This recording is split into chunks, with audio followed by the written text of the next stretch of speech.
Hey guys, in this video, I'm going to show you how to get a modded version of CSR Racing 2 on your phone, which gives you unlimited gold and money. So, keep watching the video, and I'll show you exactly how to download it.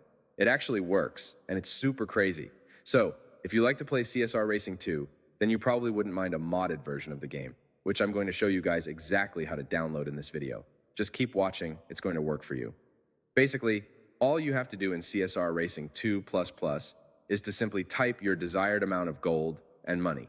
You can type any amount of gold and money you want to get. Just go ahead and type it and make sure it is turned on like this. Now, when you go ahead and simply hold this next button, it should send it to your account. After finishing, open your account, and as you can see, the exact amount of gold and money you typed just loaded up. It is super easy, and I have had zero problems with it whatsoever. I'm going to show you guys how to download it. First of all, you need to make sure that your CSR Racing 2 game is updated to the latest version. To check that, simply go to the App Store and see if there is any update available for the game. If not, then you are good to go. The next thing you need to do is to simply head over to the pinned comments down below.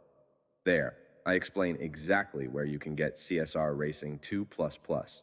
So, just head over to the pinned comments, leave a like if this method worked for you at the end, and that's it.